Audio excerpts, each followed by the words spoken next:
안녕하세요. 엄브렐라 리서치의 데니입니다. 데니의 주말 인사이트 시작하도록 하겠습니다. 오늘은 23년 4월 9일이고요. 네, 4월 10일자용, 내일자용 아이디어들을 말씀드리도록 하겠습니다. 이번 주는 그렇게 특별한 아이디어는 없습니다.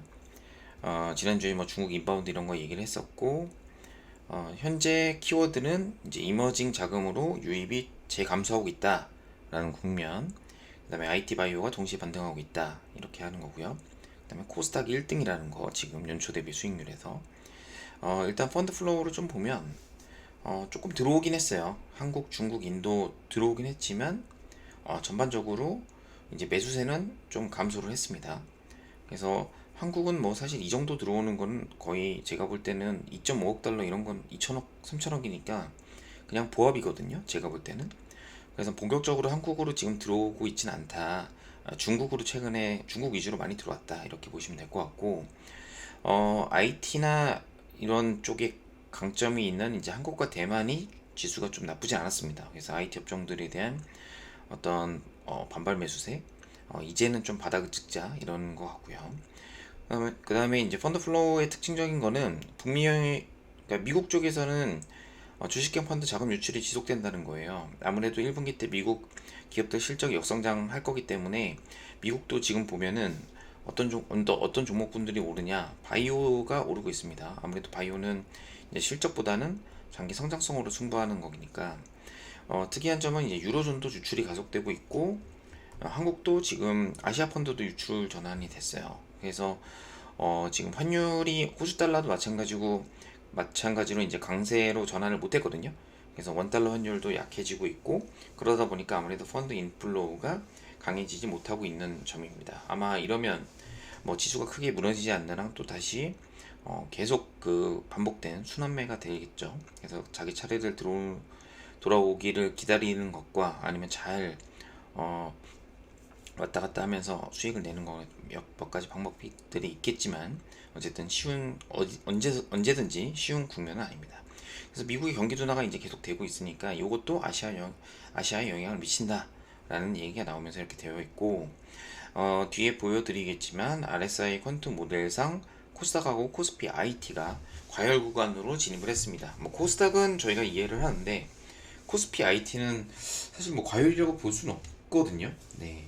코스피 IT라고 하면은 사실 코스피 대형주 위주인데 이런 쪽의 모델에서 이제 고점 신호가 나와서 일부 수익이 많이 나는 종목군들은 현금화가 좀 필요하다라고 보시면 될 것 같고요. 이번 주에 아이디어가 조금 적은 이유는 제가 이번 주에 좀 탐방 많이 갔다 왔습니다. 그래서 AI 더 뉴트리진, 그다음에 코본, 그다음에 EM텍. 특히 코본 같은 경우에는 지금 제이오가 하고 있는 도전제 소재를 하고 있는 회사고, 지금 테스트 매출 정도만 나오고 있는 회사입니다. 그래서 업황 등을 좀 체크할 겸 같이 갔고요. 제이오 같은 경우에는 이제 공장 탐방도 정해져 있어서 최근에 그래서 주가가 좀 좋은 것 같습니다. 2차전지는 다 좋죠. 네. 지금 트렌드의 특징은 이제 IT 바이오가 동방상승하는 겁니다. 제가 가지고 있는 펀드 모델 중에 IT랑 바이오 업종을 이제 상대 강도를 해놓은 게 있는데, 이런 것들을 왜 하냐, IT랑 바이오가 같이 움직인 적이 사실은 별로 없거든요. 그래서 지금 IT가 오르는지 바이오가 빠지는지 이게 좀 중요한 변곡점이지 않을까 싶어요. 물론 같이 움직일 수도 있습니다만 일단 시나리오는 작성을 해놔야겠죠. 미국 국채 10년물 국채 10년물이 하락을 했습니다. 미국의 장기금리가 빠지는 거죠. 장기금리가 빠진다는 거는 결국에는 경기 침체를 얘기하는 거고, 경기 침체가 오면 아무래도 실적주보다는 바이오 업종이 움직이는데 딱 이렇게 움직였죠. 그 다음에 이렇게 미국이 경기 둔화 얘기를 할 거다라고 이제 몇 주 전부터 SVB 사태가 나올 때부터 말씀을 드렸는데, 왜 그랬는지 다시 한번 말씀드리면, SVB가 가지고 있는, 아니면 다른 소규모 인터넷 은행, 로컬 은행들이 갖고 있는 미국채 장기물이 결국엔 정부가 50% 이상을 보유하고 있었는데, ABB 같은 경우엔 이제 이거를 팔려면 금리가 빠져야 되는 거예요. 금리가 빠져야지 유리한 거죠. 왜냐하면 금리가 빠져야 채권 가격이 좋으니까. 그럼 채권 가격이 좋을 때까지 계속적으로 정부가 코멘트를 안 좋은 방향으로 얘기할 수밖에 없다. 경기 다운턴이다 이런 식으로. 그러니까 이제 미국 지수가 좋을 수가 없는 거죠. 상단이 제한되어 있고 개별 종목만 왔다 갔다 하는 유동성은 있기 때문에 보시면 될 것 같고요. 그래서 결국엔 미국의 장기물을 소화시키기 위한 미국의 전략이었다. 그래서 뭐 경기가 완전히 깨진다든지 아니면 지금이라도 주식을 다 팔아야 된다든지 이런 건 아니다라고 얘기를 말씀을 드릴 수 있겠습니다. 이제 미국채가 금리가 하락하면서 이제 바이오 업종이 반등을 했고 한국도 똑같이 바이오 업종이 반등을 했어요. 근데 이제 삼성전자가 이제 반도체 감산을 공식적으로 발표하면서 반도체 업종도 대형주 위주로 큰 폭으로 반등세가 나왔습니다. 그래서 코스피 순매수에서 외국인의 반도체 순매수가 보면 순매수 비중이 이렇게 전체 순매수에서 전체 순매수를 넘어서는 금액을 삼성전자 하이닉스 샀다. 이 중에서도 특히 뭘 샀냐? 삼성전자를 많이 샀다. 그래서 이제 삼전이 이제 하이닉스보다 더 위에 있다라고 이제 외국인들은 판단한 것 같아요. 이렇게 판단하는 이유는 아무래도 지금 힘든 시기이기 때문에 1등 기업을 사야겠다. 뭐 이런 것도 있고 보통 반도체 업종이 턴어라운드 될 때는 하이닉스가 이제 아무래도 낸드 비중이 크기 때문에 반등이 높다라는 건데 외국인이 볼 때는 이런 시각인 것 같아요. 일단 삼성전자가 하는 전략에 따라서 왔다 갔다 하기 때문에 지금 이제 감산한다는 것도 전자가 결정한 거거든요. 다른 데 다 감산할 동안 우리 끝까지 돈 벌다가 막판에 감산한 건데 가격을 받치겠다 이렇게 한 건데 결국엔 이런 거에 있어서 삼성이 주도권을 갖고 있지 않냐 이게 아마 좀 외국인들에게 선호가 된 게 아닌가 싶습니다. 근데 이제 10년물 국채로 얘기로 다시 넘어와서 이제 반등이 조금 나왔거든요. 그래서 요게 좀 지속되는지 여부가 좀 중요할 것 같아요. 그래서 뭐 이번 주에 어떻게 움직이는지 만약에 이렇게 움직인다면 다시 원상 복구가 된다면 뭐 미국 경기는 괜찮은 거고 미국 주식을 다시 하셔도 되겠지만 어 만약에 이렇게 다시 추가적으로 빠진다면 바이오 업종들이 좋지 않을까 생각을 하고 있습니다. 아무래도 반도체가 가려면 경기가 좀 돌아서야겠죠.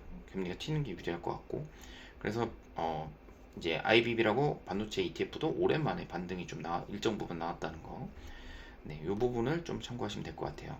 그다음에 주간 수익률 상위 종목군으로 본 아이디어는 지난주까지도 2차 전지가 대부분이었는데 여기서 좀 다변화가 됐습니다.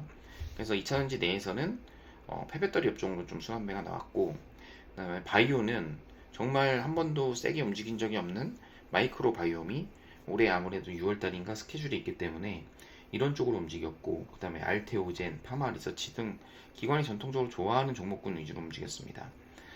기관 선호 종목군하고 외국인 종목군하고 겹치는 건 DB밖에 없었고요. 기관은 아무래도 이제 좀 바이오나 헬스케어 업종 위주로 이렇게 순환매를 많이 돌았던 것 같아요. 참고하시면 될 것 같습니다. 기타 개별 종목 아이디어는 몇 가지 넣었는데 참고만 하시면 될 것 같고요. 그 다음에 컨트롤 시장 인기도 사실 신고가라서 그렇게 큰 의미는 없습니다. 한국 대비 미국 성과도 지금 미국이 여전히 부진한 상황이고 특히 코스닥하고 나스닥의 수익률은 이렇게 다이버전스가 계속 나오고 있어요. 이제 한국 코스닥이 유리하다는 얘기죠. 연초 대비 수익률을 보면은 코스닥이 여기서 보시는 것처럼 1등으로 올라섰습니다. 1등. 네. 그 다음에 다우 지수 이런 것들은 여전히 부진하죠. 다우 부진. 여기 이제 특징적이죠. 작년 하반기랑 완전 반대죠. 네. 그 다음에 3개월 수익률도 보면 코스닥이 상승. 1개월 수익률도 코스닥 1등. 네. 이런 시장에서 이제 행복하지 않은 사람은 이제 불행한 거겠죠. 네. 근데 반도체랑 SK 하이닉스 보면은 이제 반도체가 다시 위로 올라섰습니다. 네. 이렇게 보면 좀 헷갈리니까 박스권은 계속 이어주고 있다. 그래서 지난주에 IT 대형주 조금 단기 반등은 나올 수 있다고 예상한 거는 이 정도 박스권으로 보지 않을까 싶은데 이제 삼성전자 감산으로 요 박스권을 뚫고 이렇게 올라가면 이제 IT다 이제 이렇게 되는 거죠.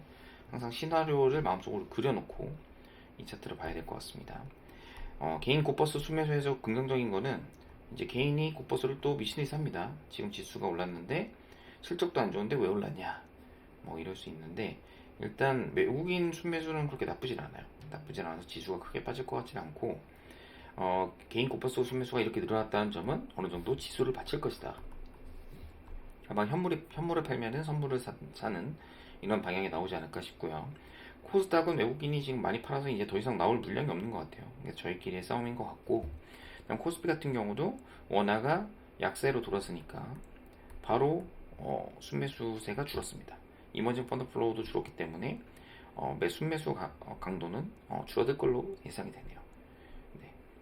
그 다음에 코스피 선물 같은 경우도 이제 박스권 하단에서 계속 왔다 갔다 하고 있는데 큰 추세의 변화가 없습니다.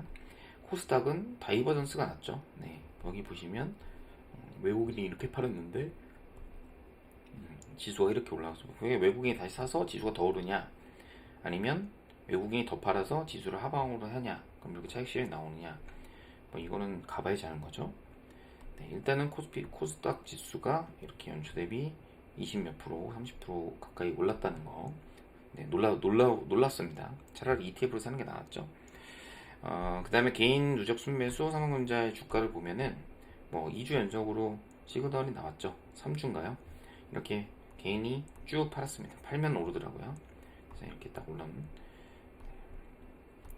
그 다음에 원달러 인덱스를 보면은 이제 달러가 이렇게 지금 약세로 됐거든요. 아무래도 미국 국채 하락과 경기 침체 우려 때문에 달러가 강세로 가기 힘든데 이머징 통화도 좀 약세로 갔어요. 그래서 요게 달러가 강세로 다시 전환 여부 요게 조금 중요한 것 같습니다. 아무래도 저희가 좀 아무래도 달러 인덱스가 중요하니까요.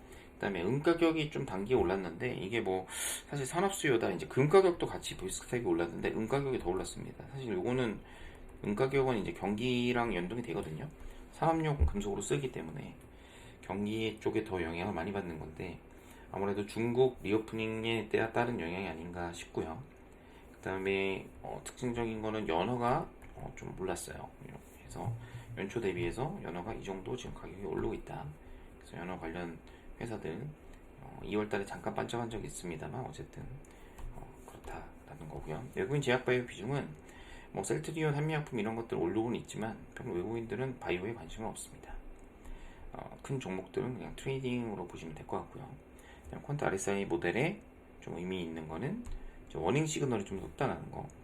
코스닥 레버리지가 좀 떴죠. 코스닥 레버리지가 좀 떴고, 그 다음에 코스피 IT, 그 다음에 코스닥이 워닝 시그널에 나왔다는 거. 그래서 코스피는 뭐 여기서 왔다 갔다 할 것 같은데 코스닥이 일단 고점 신호를 한번 찍었다는 거. 그러면 보통 통상 일주일 이내에 조정이 나오거든요. 그래서 이런 기계가 알려주는 시그널들은 좀 참고하시면 될 것 같습니다.